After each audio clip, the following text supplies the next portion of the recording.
I don't know. Yeah. Yeah, that's the first time that I see that abbreviation.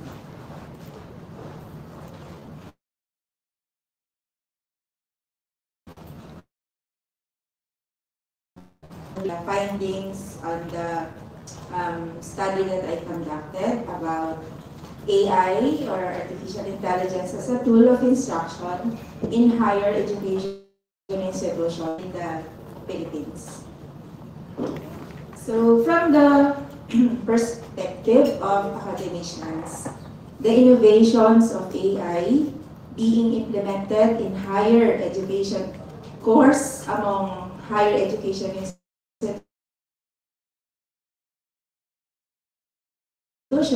herald a transformative era in education. One notable innovation is using AI-powered learning platforms and tools, which revolutionize traditional instructional methods. This platform employ machine learning learning experiences, content, and feedback based on their individual progress and learning styles. Virtual tutors and chatbots for one are being utilized to offer instant support and guidance, enhancing student engagement and retention. More AI and case studies learning in higher education courses. These simulations replicate real-world scenarios, allowing students to engage in decision and observe the consequences in a risk-free environment.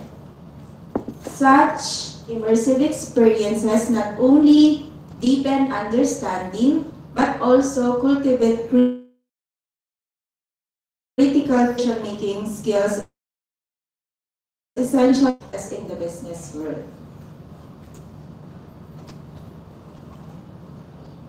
So the locale of the study is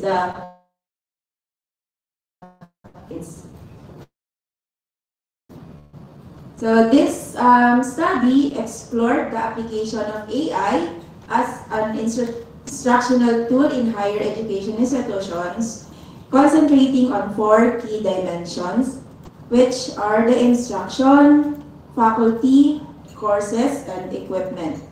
It also investigated the challenges the administrators and the faculty members face when using AI. So, and these are the findings.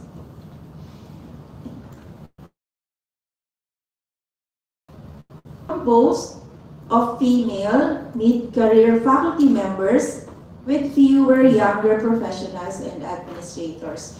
So when we handed the questionnaires, so faculty members or the participants, the respondents in the research are found to be female mid-career and with younger professionals, fewer younger professionals.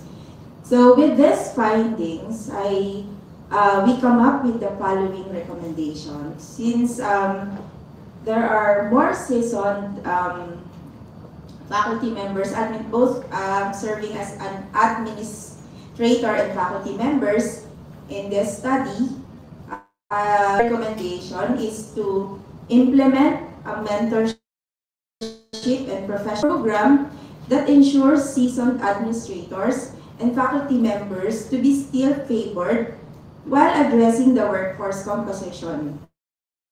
So also recommended is to have to pair experienced administrators and faculty members with younger professionals to foster knowledge transfer and skill development.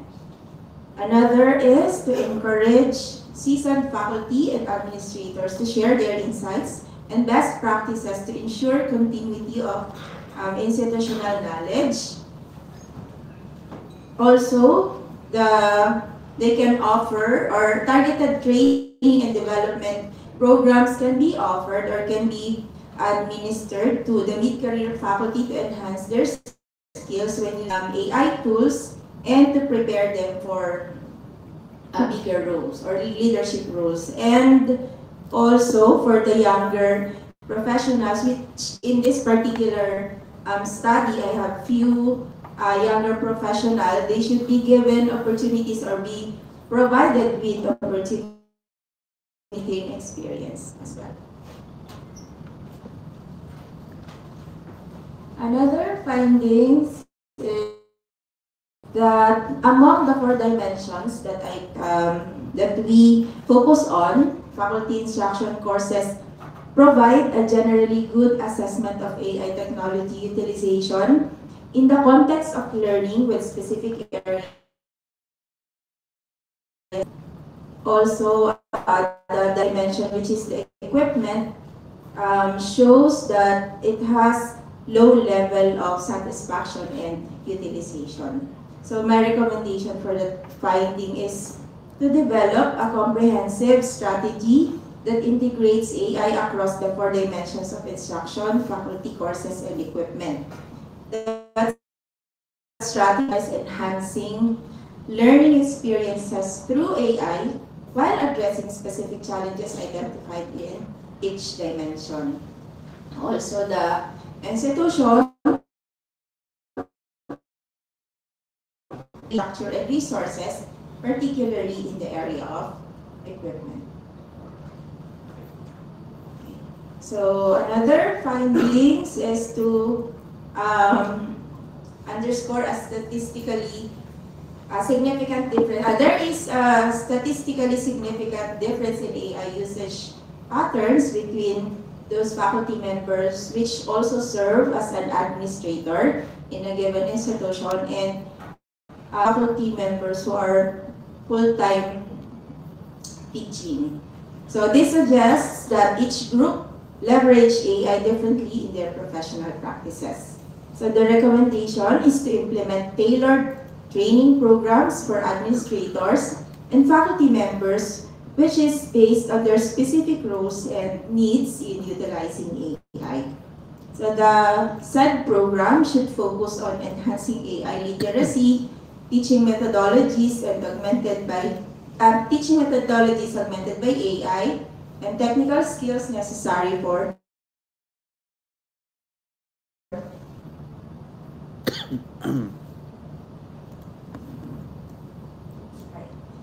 So, for the last findings, administrators and faculty members face numerous significant challenges in incorporating AI into the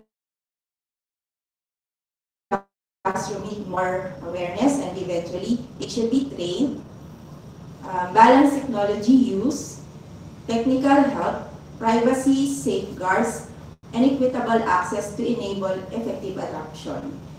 So for that finding, the recommendations are the following. Collaborations with industry leaders and AI technology vendors to keep current on AI breakthroughs and best and engaging with the larger work on AI initiative knowledge exchange. I'll turn it over to Danny Omoso for the rest of the presentation. Hello, good afternoon, everyone. So, in the Philippine setting, although we are fully aware that artificial known tool in the education, there is still a glaring fact that a lot of faculty members reject artificial intelligence as part of their instructions, development of their learning resources, etc. So these are some concerns and challenges in the use of AI in education, and probably you might think of maybe finding a way to resolve issues that are indicated here. Number one, the importance of ethical considerations in AI deployment. Second would be teacher prepares over data privacy. privacy. Third is the importance of aligning AI applications with educational goals, teacher roles, and learner needs. There are so many researches that we could actually detect coming from our students which are purely results of AI. And that is one thing that we don't want to have students learning from us, simply coming up with results purely from these tools. AI with existing educational systems and the necessity for ongoing teacher support. So the need for a balance between machine-driven insights and human judgment is another. Over-reliance on technology, for team integration, even if be involved.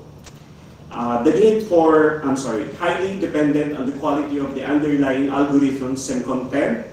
Human interaction remains crucial for social and emotional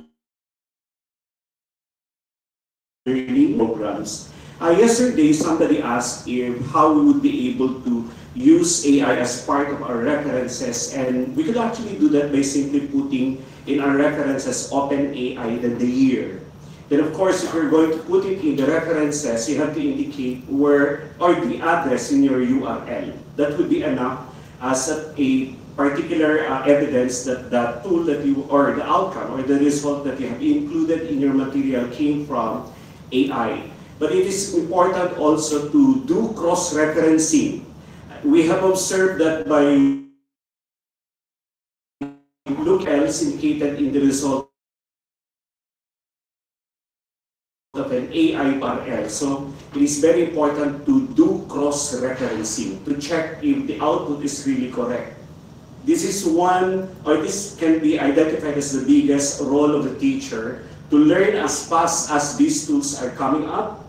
Sometimes teachers tend to be asked that students should be able to really learn more than the teachers. So this is a challenge for the teachers and for the mentors. Thank you so much. Thank you for listening to our presentation. Thank you so much. I have a question. In terms of the AI players in the Philippines, how international domestic AI development? Is there much domestic commercial AI development in the Philippines? Heard a number of actually small businesses coming up with tools, but mostly are mimicking simply DeepSeek. We are fully aware of DeepSeek and ChatGPT. We can identify this as simply a copycat, or there is a big similarity as to the existing tools. But there are so many Filipino developers who can actually equate or be equal those that are being developed internationally. So I think Filipinos can run after creating also tools that not only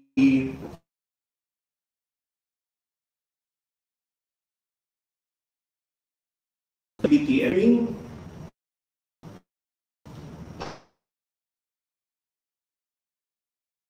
generation of ideas coming from, of course, big data. Hi, thank you for your presentation. I have a few questions.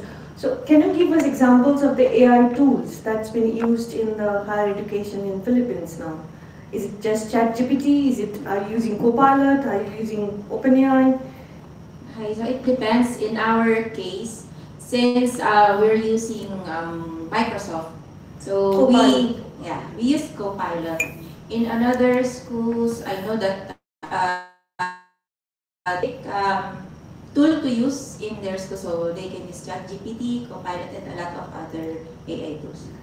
In addition to that, with the so many copilots appearing now, one particular material that I'm so interested in, a lot of teachers are so interested in using is a Khan Migo, if you're familiar with Khan Academy.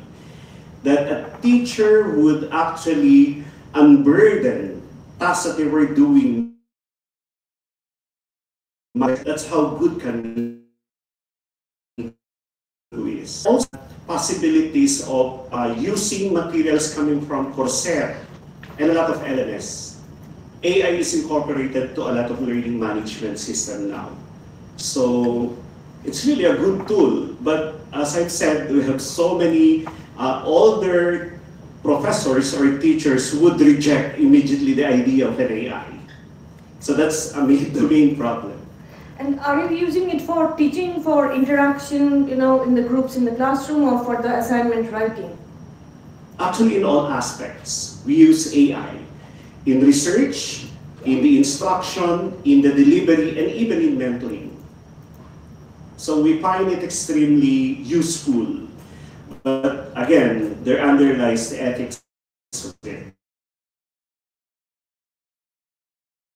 Okay, so is there we can detect that how much percentage actually written with the AI help? You use Turnitin software because it's integrated there. Yes, we use that, and we also have the free Zero GPT. So we use that in order for us to detect whether that, for example, document or the research is AI generated. So there are accepted, for example, it depends on the faculty members or whoever is evaluating the submitted document, whether they will accept certain percentages or 50% or lower than 50% is accepted. So it's up to whoever is evaluating the submitted documents, especially by the students. And also, personally, when I use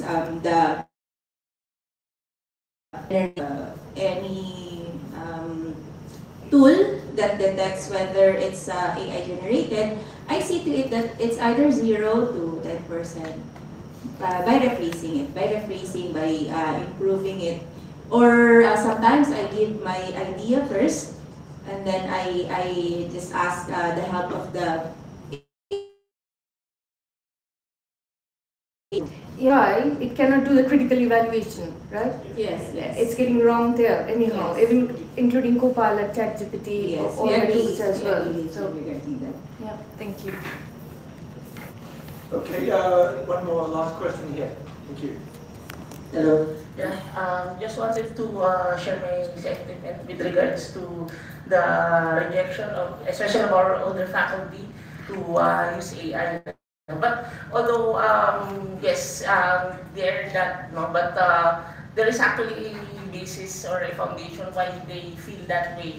So what my question is, with regards to, we all know that one of the reasons that they are rejecting AI is because for them, no, it undermines the academic integrity. Like for example, if you wanted to answer an exam or maybe to write a project and they use AI their own. No, however, my question would be, do you implement certain policies perhaps that would help regulate this so that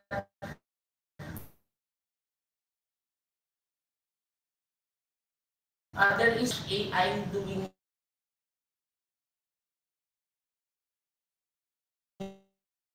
so that we will know